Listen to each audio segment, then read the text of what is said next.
beaucoup d'acteurs aimeraient avancer, mais tombent sur des verrous en matière de maturité des technologies. Et c'est beaucoup de frustration et on a cette habitude de vouloir avancer sans changer nos comportements. On a des enjeux qui dépassent les capacités des collectivités territoriales.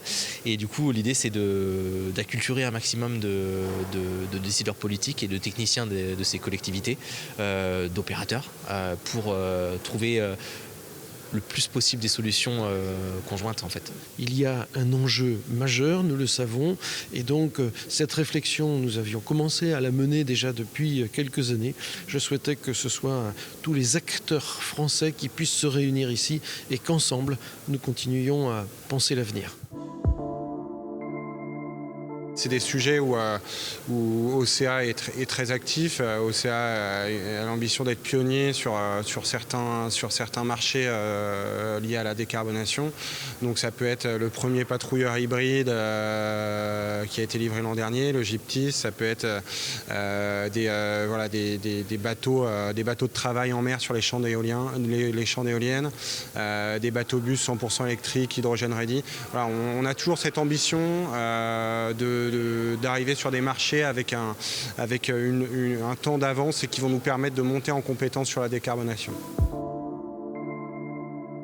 Futur bateau de l'île-Dieu, l'Insula EIA 3, nous avons vu les contraintes. C'est un bateau qui sera évolutif. Et ça a été conçu et pensé d'emblée. On construit et on fait évoluer. Et à chaque fois, on essaye de se dire qu'est-ce qu'on peut faire pour améliorer ce qu'on a, sans renouveler complètement l'outil, parce qu'on en a aussi parlé aujourd'hui pendant le colloque. Construire un nouveau navire, c'est très énergivore. Donc, dans la mesure où on peut faire évoluer un navire, ce sera meilleur pour tout le monde, pour les finances publiques et pour l'environnement. Au Sable d'Olonne, on va probablement passer nos navettes de transport de passagers, vous savez, qui font la jonction entre la Chaume et les Sables, ou entre le ponton du Vendée Globe et la ville, à l'énergie hydrogène. Ça présente un certain nombre d'atouts. D'abord parce qu'on n'a pas les temps de recharge qui sont longs sur les batteries électriques. C'est électrique aussi, mais la recharge se fait beaucoup plus rapidement.